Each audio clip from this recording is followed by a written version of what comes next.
suis la sœur Kouyaté Aïcha et mon frère est disciple. C'est pasteur Egem Esso. Et j'ai cru en mars, le 16 mars 2017. Et mon témoignage de repentance, avant de donner la vie à Jésus, je vivais dans le péché, toutes sortes de péchés, le mensonge, les critiques, le vol, l'impudicité, sur toutes ses formes. De 1996, parce que c'est à partir de là que j'ai perdu mes parents. J'ai perdu ma mère, qui est décédée 3 jours après un accouchement. Et pendant ce temps, je venais de faire mon premier fils, qui avait 2 mois, 11 jours, quand ma maman est décédée pour laisser mon petit frère. Donc j'ai pris mon petit frère, plus mon fils. Ça faisait 2 enfants, c'était des garçons. Et je me souviens, quand j'ai perdu ma maman a accouché le 29 juillet. Elle est décédée le 31 juillet. Et depuis le 29 jusqu'au 31, j'étais avec ma grand-mère maternelle. Et elle ne se portait pas bien. Donc je m'occupais d'elle. Donc je n'ai pas eu le temps d'aller à l'hôpital voir ma maman. Et c'est le 31 juillet que j'ai eu le temps pour pouvoir aller à l'hôpital. Et pendant ces 3 jours, l'enfant n'avait pas tété. Parce qu'après l'accouchement de ma maman, elle ne pouvait pas même prendre l'enfant pour dire qu'elle va lui donner des seins. Et quand je suis arrivé à l'hôpital, j'ai récupéré mon petit frère. Comme j'étais nourrice, donc j'ai commencé à allaiter mon petit frère. Et la petite soeur de ma grand-mère est venue parler pour dire que vous êtes né, votre maman n'est pas morte. Mais comment est-ce que lui vient au monde et puis votre maman meurt? Donc si elle décède, on l'enterre avec la mère. Et j'ai pris position sans connaître Jésus. J'ai récupéré mon petit frère, je lui ai donné le sein, il a tété. Et les minutes qui ont suivi, notre maman est décédée. Et j'ai pris l'enfant avec mon fils et suis rentré à la maison. Frère, après la mort de ma maman, les calvaires vont commencer. Pendant ce temps, j'avais déjà mon fils puis mon petit frère. Ça fait déjà 2 enfants. Mère célibataire, qui ne connaît pas en plus le Seigneur. Et j'ai commencé à vivre dans la débauche pour pouvoir avoir les moyens pour m'occuper de mon fils puis mon petit frère. Et après ça, j'ai eu 2 encore. Ça fait 4 enfants en tout. Et c'est comme ça que je vivais. Et c'était tellement compliqué que les jeunes de maintenant ont l'habitude de dire, ici, j'étais devenu tout terrain. Ça veut dire, là où j'arrive, dès qu'ils me proposent pour de l'argent, je ne pense même pas aux conséquences. Je rends grâce à Dieu parce que dans toutes ces vies-là, Dieu m'a protégé. Je n'ai pas eu le VIH. Sinon, j'ai fait beaucoup de choses où je devais avoir. Mais dans le plan de Dieu, Dieu savait qu'il avait sa main sur moi et qu'un jour, j'allais abandonner cela pour que je sois sauvé. Donc, Dieu avait planifié tout. Mais pendant ce temps, frère, c'était terrible. Je me souviens même que quand les gens portent leurs habits, au moment où ils sont fatigués de porter, qu'ils doivent aller jeter, si dans mes promenades, que je les croise, je leur demande, vous partez où? Ils disent qu'ils m'ont jeté. Je dis, donnez. Je récupère. C'est dans ça que je m'habillais. C'était difficile. Parce que tu n'as pas l'argent même pour manger. Comment tu peux avoir l'argent pour dire que tu vas aller payer à habiller pendant que les enfants sont là? Donc c'était vraiment compliqué. Et Dieu m'a fait la grâce. En 2017, j'ai géré un magasin de sacs à main. Et c'est ce mec qui m'a prêché l'évangile nous a dévancés. Et le 16 mars, elle passait et elle était en train de prêcher l'évangile avec une maman, une jeune fille de 14 ans. Et elles sont rentrées dans une cour, là où je vendais les sacs. Il y avait une jeune fille qui faisait le salon de coiffure. Donc les matins, quand elle vient, elle balaye devant le magasin avant mon arrivée. Donc ce jour-là, je suis arrivé, j'ai vu que devant le magasin était sale. Donc j'ai couru en même temps, comme elle n'était pas loin, pour aller chez elle. Et c'est là-bas que les 2 mamans plus la 14 sont rentrées dans la cour. Donc elles ont salué et elles nous ont prêché l'évangile. J'ai d'abord demandé une nouvelle. Et quand j'ai fini, j'ai dit en Afrique, il y a première nouvelle et deuxième nouvelle. Et la deuxième nouvelle, elle a dit que c'était pour nous parler de Jésus. Et elle a posé la question. Est-ce que vous connaissez Jésus? Il a répondu oui. Est-ce que vous avez fait la vraie repentance? J'ai dit oui. Et puis après, j'ai posé la question, qu'est-ce que la vraie repentance? Avant même de dire la vraie repentance, elle m'a dit, est-ce que tu ne vis pas avec un homme? J'ai dit si. Elle dit, ce dernier t'a doté. J'ai dit non. Et ça faisait 7 ans que j'étais avec ce dernier. Et j'ai dit non. Elle dit, est-ce que tu sais que si tu meurs dans ça, tu vas aller en enfer? Et lui a dit, je suis baptisé. Je me suis promené dans beaucoup d'églises. J'ai servi Dieu. Donc si je meurs, je vais au ciel. Quelle histoire d'aller en enfer. Mes frères, quand je me suis séparé de la sœur, quand je suis rentré le soir à la maison, toute la nuit, je n'ai pas fermé l'œil. Les échanges que j'avais eus avec la sœur, j'avais commencé à réfléchir à ça et ça revenait. Donc, elle m'a invité, elle m'a prêché l'évangile lundi. En ce temps ici, les mardis, c'était l'enseignement. Donc elle a dit mercredi, viens à l'enseignement. Et mercredi, on devait venir. Mercredi matin, je prends le portable, je me donne son numéro. Je l'appelle toute la journée, j'appelle la soeur. Son numéro ne passe pas. Donc je suis resté jusqu'à 19h au magasin. Et dès que je suis sorti, j'ai fermé le magasin, je partais à la maison. Quand j'ai traversé le goudron, j'ai décidé de venir seule au temple parce qu'elle m'avait indiqué. Pendant que j'étais en train de traverser pour arrêter un baka, je vois la soeur qui court, qui dit Aïcha, Aïcha. Je regarde, la voilà. Donc le baka est parti et elle est venue me trouver. J'ai dit, mais depuis matin, je t'appelle, ton portable ne passe pas. Elle dit, depuis matin, mon portable passe, les gens m'appellent. C'était un plan pour l'ennemi. Mais ils ne savaient pas que Dieu avait déjà planifié les choses. Donc, quand on a prêté sur place là un baka, et nous sommes arrivés. Au moment où on rentrait, le message même avait déjà commencé. Et quand je suis rentré, à l'entrée même de la salle, le pasteur Méni était sur la chaire. Et il était en train de prêcher. Il parlait du péché. Et il disait même qu'il y a des personnes qui vivent dans l'impudicité, ils font les mauvaises choses, ils volent, ils se disent qu'ils sont des enfants de Dieu. Tant que tu n'as pas fait la vraie repentance, si tu meurs, tu vas en enfer. Ça fait 2 fois que j'entends le mot enfer. Et j'ai tiqué, j'ai regardé la soeur à côté. Et puis je me suis dit au fond de moi, mais il dit, la causerie que j'ai fait avec ces derniers là-bas, là, est-ce qu'elle n'a pas appelé le pasteur pour lui informer? Après il dit non, je ne pense pas. Donc je suis rentré, on m'a donné à asseoir et je me suis assise. Frère, quand pasteur Méni a fini de prêcher, quand il a dit qui veut donner la vie à Jésus, je suis sauté, je me suis levé vite de la chaise et je suis venu par devant. Et après, on m'a confié à, cette soeur m'a confié à un pasteur qui est mon fils aujourd'hui, pasteur Iguem.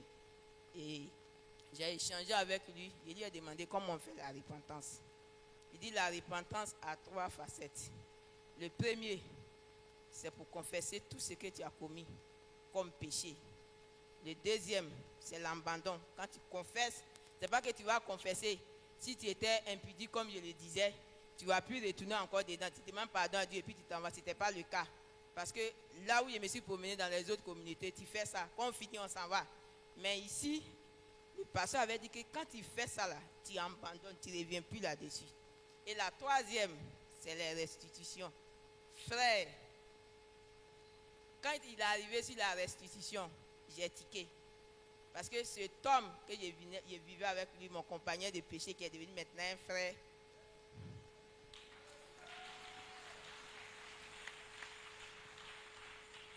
il faut dire que dans le monde, on était ensemble. J'avais dit que de 2010 à 2017, j'étais avec lui.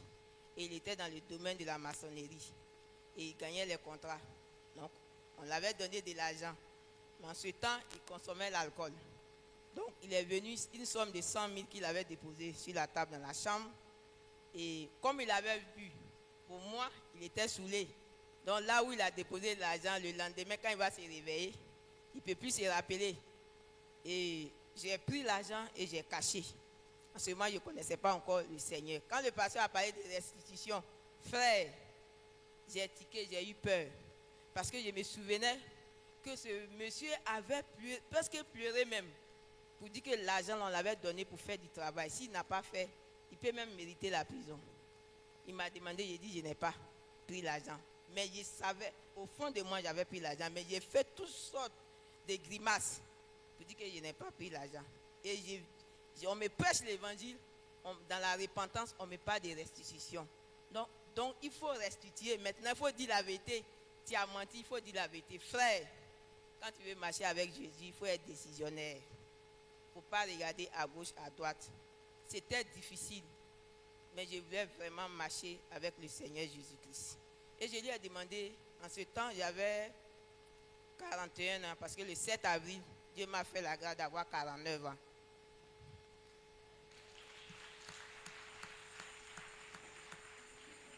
Donc j'avais 41 ans en ce temps. Et j'ai demandé, mais j'ai 41 ans. Comment j'ai pu me rappeler des péchés quand j'ai commis quand j'étais petit? Il m'a dit, prie, le Seigneur va te révéler. Frère, j'ai obéi et j'ai prié, j'ai dormi. Le Seigneur avait commencé à me révéler tous mes péchés de vol, tout ce que je faisais comme péché qui ne glorifiait pas le Seigneur m'a rappelé tout. Et j'ai écrit dans un cahier. Et j'ai pris 3 jours de jeûne. Dans les dominations, on faisait 7 jours. Plus que ça, on ne boit pas. Mais il m'a dit, bois beaucoup d'eau. J'ai dit, c'est quel jeûne on boit l'eau? Il dit, bois pour ton bien-être, pour ta santé. J'ai obéi et je suis rentré dans le jeûne. Frère, quand j'ai dormi, le Seigneur avait commencé à me rappeler tous les péchés que j'avais commis depuis l'âge de 7 ans jusqu'à où il y avait 41 ans. J'ai tout écrit et je suis allé, j'ai fini le 3e jour, il est venu ensemble, on a prié, nous sommes allés aux eaux de baptême. Frère, quand on m'a plongé dans l'eau, quand je suis sorti, vous le constatez, vous ne m'avez pas connu avant, mais la vie a changé.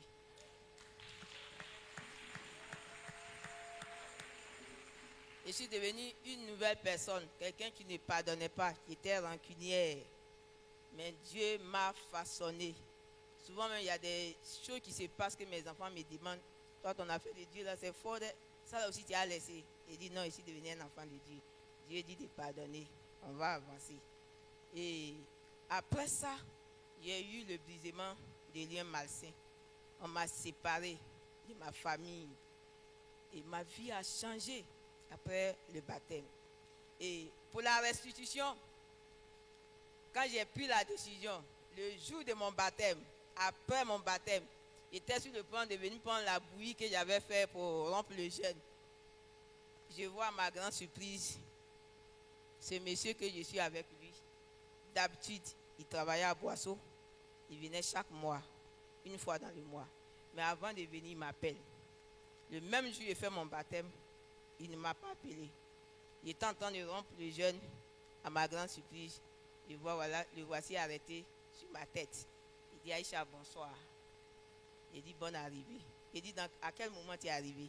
Mais d'habitude, tu appelles. Comment c'est fait qu'aujourd'hui, tu n'as pas appelé? Il dit, non, je voulais faire une surprise. C'est quoi, je n'ai pas appelé. Frère, le diable a commencé à m'exhorter. Tu viens et te repentis, non? Tu as fait baptême, non? Il est arrivé. Tu vas voir ce qui va se passer. Mais soeur, frère, il avait pris une décision vraiment ferme. Et j'ai dit au Seigneur, il est arrivé. Mais moi, j'ai déjà pris la décision de marcher avec toi. Il ne revient plus en arrière. Donc, j'ai fini de rompre mon jeûne. Je prends de l'eau, je donne au monsieur, il se lave. Je lui donne à manger, il mange. Il fait nuit, on rentre en chambre. Je suis allé m'asseoir au bout du lit. Et étant couché, il me dit, mais je suis un peu surpris parce que d'habitude, en plus de l'eau que tu me donnes pour me laver, tu me donnes à manger, mais il y a quelque chose qui se passe entre nous. Comment se fait-il que tu es allé t'asseoir au bout du lit là-bas? Il dit, monsieur, tout, parce que depuis 2017, ça fait 7 ans, tu es en train de m'utiliser.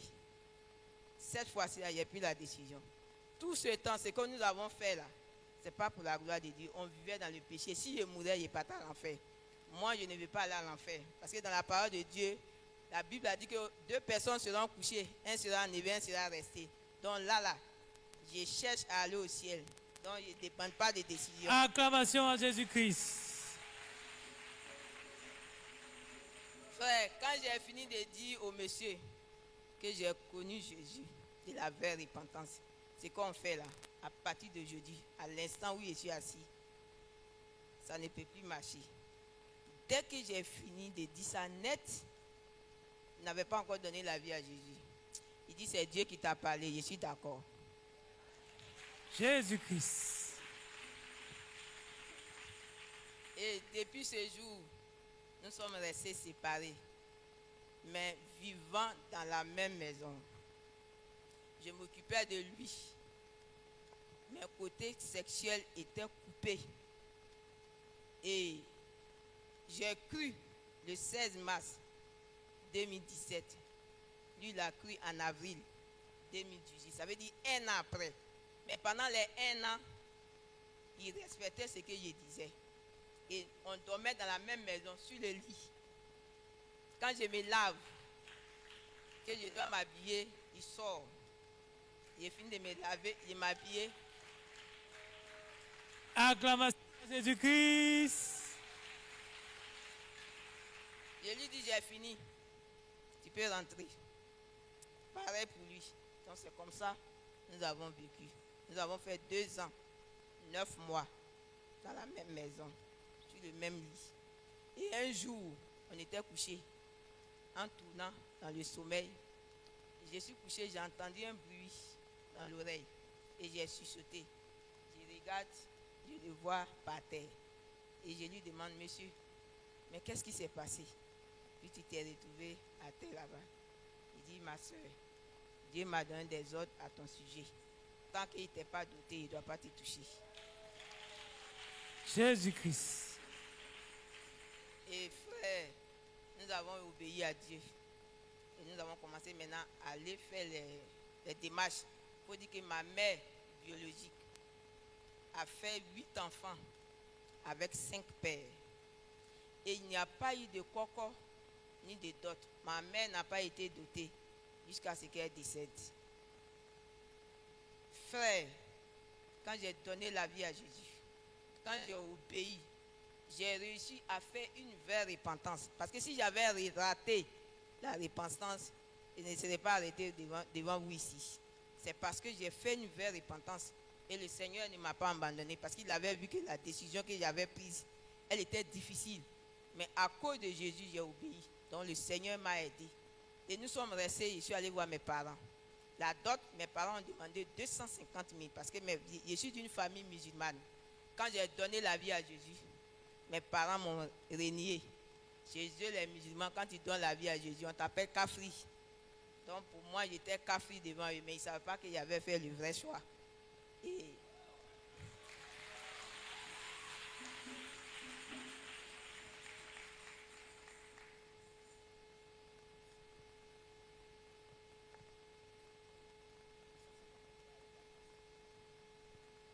gloire à Dieu. Et j'ai vu les parents. Je suis venu voir le monsieur qui était devenu maintenant un frère. Il lui a dit, ah, voilà ce que les parents demandent. Il dit, d'accord. Mais moi-même, je suis allé voir mes parents pour dire, c'est trop. Parce que le monsieur s'est débris. Donc, diminuer. Ils disent qu'ils ne peuvent pas. C'est ce qu'ils doivent prendre. Et avant cela, ils m'ont invité un jour à une réunion de famille. Quand nous sommes arrivés, ils ont dit de donner une somme de 2500 par personne pour pouvoir payer un bœuf, pour faire un sacrifice pour toutes les femmes. Parce que mes soeurs, elles sont très belles, mais il n'y a pas mari pour faire ce sacrifice. Quand ils sont arrivés à mon niveau, et tout le monde a donné. J'ai dit, moi, je ne donne pas. Il me dit, pourquoi? Il dit, j'adore un Dieu qui a déjà payé moi mon sacrifice. Jésus-Christ. Acclamation à Jésus-Christ. Donc je leur ai dit que franchement, cette histoire-là, moi, ça ne me concerne pas. Parce que moi, mon cas, là, c'est déjà... Donc il ne fait pas partie. Et je n'ai pas payé l'argent. Et c'est après cette réunion, les jours qui ont suivi, que comme ils sont partis voir, comme j'ai refusé de donner les 2500, donc c'est pourquoi ils ont demandé forcément 250 000. Et je suis allé voir la femme de mon papa, parce que j'ai perdu mon papa en 2013. Donc je suis allé voir mon père et la femme de mon papa. Donc, elle est retournée aller voir la famille, plaider avec eux. Donc elle-même a pris la résolution. Pour dire, Aïcha, je prends la résolution de m'occuper de tout ce qui va se passer. S'ils veulent, il ne faut pas, ils vont venir. Mais moi, je vais gérer. Donc c'est elle maintenant, quand elle allait les voir, ils ont demandé 150 000. Nous avons cherché 150 000. Frère, je vous dis qu'en 2 semaines, le frère avait déjà eu les 150 000. Jésus-Christ. Et quand nous sommes allés voir les parents pour les 150 000, quand je suis arrivé, la femme ne m'a pas dit les 150 000 c'est trop. On va prendre 90 000. Les 60 000 à garder, ça peut vous aider. C'est les 60 000 que nous avons pris pour inscrire. On avait 2 filles qui venaient d'avoir l'entrée en 6e. Donc on a pris les 60 000 pour faire l'inscription. Et la date a été choisie. Et le 14 octobre 2020, Dieu m'a fait la grâce d'être doté. Acclamation à Jésus-Christ. Et avant que je fasse la dot avec le frère, j'avais fait un songe. Et dans le songe, le frère était attaché à un bois. Et il y avait des personnes. Et dès que je suis arrivé à leur niveau, ils m'ont dit, hey, cet homme-là, il y a longtemps, on doit le tuer. Mais chaque fois qu'on est prêt à le tuer, tu es là, tu viens intervenir. Ta prière là, ça nous gêne. Donc comme tu es là, ça tombe bien. Tu vas nous donner le OK pour qu'on puisse faire notre travail. Je leur ai dit que sa vie là, ça appartient à Jésus. Quand j'ai dit le nom Jésus dans le songe, ils ont crié, ils disent ce nom là, on ne dit pas ici. Ils ont commencé à fuir. Et je me suis retrouvé sur place avec une clé parce que le frère était enchaîné comme des chaînes de grumier. Donc j'ai eu la clé, j'ai enlevé le cadenas et je me suis retrouvé avec un habit et j'ai habillé le frère et nous sommes sortis.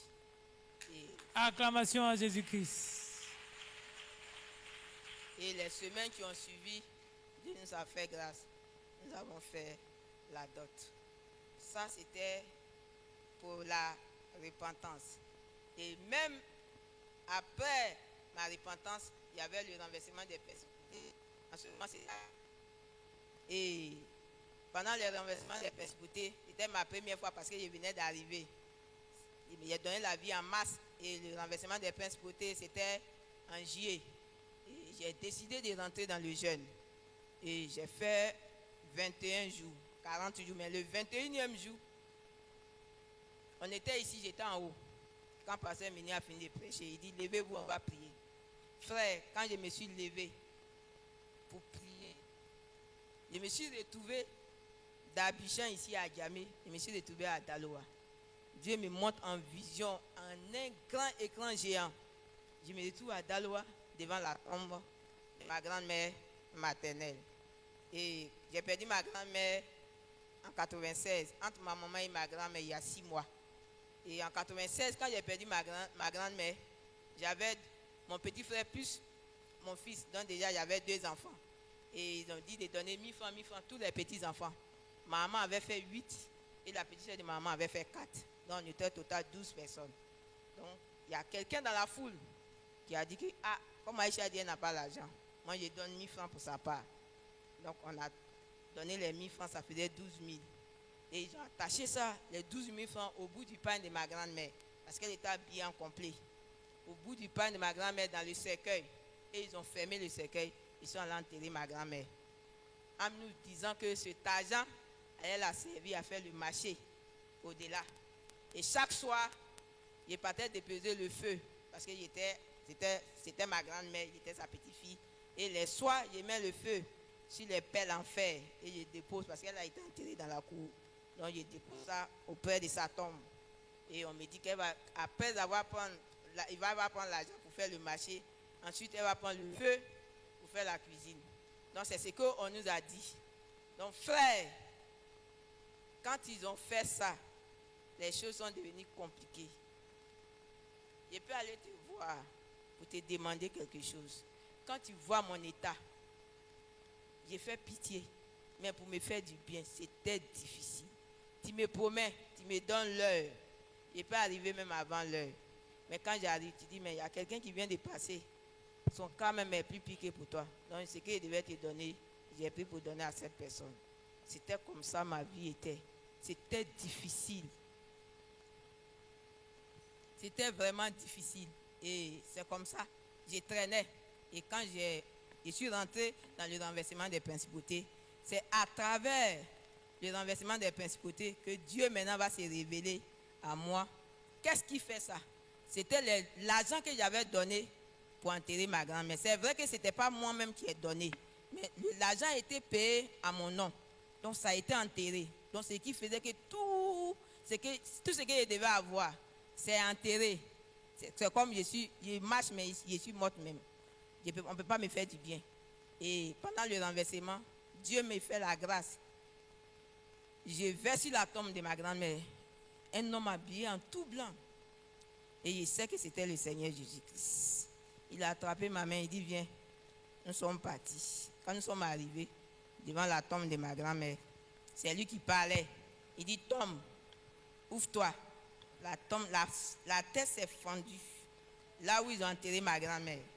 La tête s'est fendue. Le cercueil de ma grand-mère est sorti de la tombe, venu se placer devant nous deux. Et il me dit, regarde. Et le cercueil est ouvert. Et dès que le cercueil s'est ouvert, ma grand-mère est sortie précipitamment. Elle dit, Aïcha, il y a longtemps, il te cherche pour te donner ce que j'ai pris. Tiens. Acclamation à Jésus-Christ. Et elle a enlevé un nouveau billet, comme si l'argent venait de la banque. Quand l'argent sort de la banque, la manière cet argent est, c'est la même manière. Ma grand-mère a enlevé les 1000 francs pour me donner. J'ai pris. Dans ma joie, j'ai partais. Il m'a dit non, tu n'es pas la seule. Rappelle-toi, ce jour-là, vous étiez 12. Si tu as pris pour toi, récupère pour les autres. C'est comme ça, il a dit donne. Elle a commencé à compter pour les 11 autres. Plus pour moi-même, ça faisait 12 000. J'ai pris. J'ai vu ma grand-mère retourner dans le cercueil. Le cercueil s'est fermé. Le cercueil même s'est soulevé, rentré dans la tombe. Et la terre s'est fermée. Il a attrapé ma main. Il dit allons. Nous sommes partis, nous sommes arrivés à un carrefour. Il y avait le côté droit et le côté gauche. Il m'a dit prends le côté droit. Et dès que j'ai pris le côté droit, la vision est passée. Depuis ce jour, ma vie a changé. Acclamation à Jésus-Christ. Offrande d'acclamation au Seigneur Jésus-Christ. Merci Seigneur. Dieu m'a délivré d'une manière authentique. Ça, c'était en 2017. Mais pour moi, quand ma grand-mère m'avait donné l'argent, c'était fini. Mes frères, ce n'était pas fini. Le 24 juillet 2024, le 26 juillet 2024 à Atiekwa, l'année passée, Pasteur Meunier était en train de prêcher sur les idoles. Quand il a fini, il dit on va se lever pour prier. Dès que j'ai fermé les yeux, j'entends un bruit fort qui remue comme dans un récipient. Et puis je me suis posé la question, il y a quoi? Et dès que j'ai posé la question, il y a quoi? Cette fois-ci, je ne suis pas parti avec le Seigneur. Parce que pour le Seigneur, je suis formé. Je suis devenu son enfant. Donc je le représente. Moi-même, je vais en mission. Jésus-Christ. Et quand je suis arrivé, tout d'un coup, je me retrouve encore à Daloa. Pendant ce temps, je suis à Tirkwa. Et j'ai ordonné à la terre de s'ouvrir. La terre s'est ouverte. J'ai ordonné au cercueil de sortir. Le cercueil est sorti. Et le cercueil s'est ouvert. Et ma grand-mère qui sort, qui me dit, Aïcha, il t'avait donné l'argent, mais ce n'était pas tout. J'ai bloqué ton mariage. La première des choses qu'elle m'a donnée, c'était une bague de mariage. Jésus-Christ. Et j'ai récupéré. Après, elle m'a donné 2 enfants. Un garçon et une fille. Elle me disait comme ça que c'est pas, il y a 4 enfants, 2 filles, 2 garçons. Que ce n'est pas le nombre d'enfants que tu devais avoir. Quand elle a dit ça, frère, il y avait 48 ans. Au fond de moi, je me suis posé la question. À l'âge de 48 ans, c'est quel enfant j'ai fait encore? Mais j'ai récupéré les 2 enfants. Et elle m'a donné plein de choses. Et la même scène s'est passée. Elle s'est retournée dans le cercueil. Le cercueil s'est fermé. Elle est retournée dans la tombe. La tombe s'est fermée. Et frère, actuellement où je vous parle, si Dieu me fait grâce, je suis sur les préparatifs. Bientôt, je serai marié légalement. Acclamation à Jésus-Christ. Et même 2024, le Seigneur m'a délivré. Et je suis dans l'équipe de la restauration. Et pendant qu'on était en train de préparer au camp de UMPJ. J'ai fait un songe la nuit du 26 au 27 juin, la veille de la fête des mères. Je dors, je fais palabre avec 2 femmes. Et en luttant avec elles, j'ai ce doigt-là qui est tombé dans la bouche d'une des 2 femmes qui m'a mordu. Quand je me suis réveillé, je me suis dit que c'est un songe que j'ai fait. Je me suis séparé du songe. Mais ce que j'ai vu en songe va se réaliser. Frère, les jours qui ont suivi, j'ai fait le rêve lundi. Mercredi, je me suis rendu à Tiekoua. Et jeudi nuit, je n'ai pas dormi. Et je me suis approché de quelques sœurs de la restauration pour leur expliquer le songe. Donc, elles ont prié pour moi. Et nous avons travaillé. Lundi, nous sommes rentrés sur Abidjan. Et quand nous sommes rentrés à Bobo, mardi, la nuit, je n'ai pas dormi. Les douleurs ont commencé. C'était le pouce. Du pouce, le 3e doigt. Donc, il y avait 2 doigts qui me faisaient mal en même temps. Donc, la nuit, mon bras, je suspends ça comme ça. Parce que je ne peux pas dormir. Je fais le tour du salon avec les douleurs. On m'a proposé toutes sortes de médicaments que je mets dessus, comme Panari, et puis ça allait passer. J'ai tout essayé, 0. Je prends les antibiotiques pour pouvoir dormir, ça ne passe pas. Et pendant le renversement des principautés, le même jour, Dieu m'a délivré de l'esprit de ma grand-mère, l'esprit de pauvreté. Le même jour, Dieu va me délivrer d'un envoûtement. Et je me suis, tout d'un coup, je vois 2 messieurs habillés en blanc, comme des médecins. Dès qu'ils sont arrivés net, ils ont pris mon pouce. Un a pris mon pouce. Quand il a fendu, il dit, le Seigneur nous envoie pour t'opérer. J'ai dit, m'opérer? Il dit, oui. Donc, il a attrapé le pouce, il a fendu. Dès qu'il a fendu, c'est les 2 grosses dents de la bouche qui sont sorties dans le pouce. Ils ont enlevé, ils ont nettoyé, puis ils ont fermé. Après, ils ont attrapé ceci, ils ont fendu. C'était du pur qu'ils ont enlevé. Ils ont essuyé avec l'alcool et puis le coton. Ils ont fermé. Il dit, le Seigneur nous a envoyé de venir te délivrer. Donc, on a fini, on s'en va. La vision est partie. Acclamation à Jésus-Christ. Merci Seigneur. Depuis le 26 juillet 2024, j'ai été délivré. Je ne pouvais pas même soulever un seau d'eau. J'ai une de mes filles qui est ici. C'est elle que j'envoyais pour soulever le seau d'eau. Je ne pouvais rien faire. Ça a déclenché toutes sortes de maladies. Mais après cette délivrance, j'ai été délivré authentiquement. Toutes ces maladies ont disparu. Aujourd'hui, je fais mes choses sans même appeler les enfants. Donc, je voulais rendre toute la gloire au Seigneur qui m'a fait cette grâce d'être délivré d'une manière authentique et miraculeuse. Frère, Jésus est bon et Jésus est doux. Et j'ai dit ouvertement un jour que moi, je ne vais jamais regarder jusqu'au retour de Jésus. Acclamation à Jésus-Christ. Et ça Merci, ça fait même que souvent, quand les difficultés sont là, je me dis, hey, moi, je vais aller au ciel. Et j'ai mis 4 choses dans la tête. Je me suis dit, moi, ce n'est pas un enfant. 1. De 2, ce n'est pas une maladie. De 3, ce n'est pas un mari. Et de 4, ce n'est pas l'argent. Donc les 4 choses-là, même quand je dors, si tu me tapes, tu me réveilles pour dire, Aïcha, qu'est-ce qui peut ne pas t'empêcher peut t'empêcher pour ne pas avoir le ciel? Je vais dire ces 4 choses-là. Ça seulement là. Si ça arrive, ça ne peut pas m'empêcher à aller au ciel. Ça veut dire que c'est des choses, j'ai fait ça, j'ai mis bras, c'est un fair play. Ça, c'est déjà codé. Donc le diable même, il sait que ça là, il ne peut pas m'avoir dessus. Donc même quand c'est chaud, je crois que le Seigneur est avec moi. Frère, quand tu donnes la vie à Jésus, tu seras persécuté. Mais compte sur Dieu. Mes parents qui m'ont régné à cause de Jésus, aujourd'hui, même quand il y a quelque chose dans la famille, si c'est les mariages, les enfantements, je vais. Mais tout ce qui est genre sacrifice, je n'y participe plus. Parce que pour moi, j'adore le vrai Dieu. Ce que Jésus n'aime pas, ne fait pas. Et c'est ce que je suis à la lettre. Que le Seigneur nous bénisse. Amen. Amen.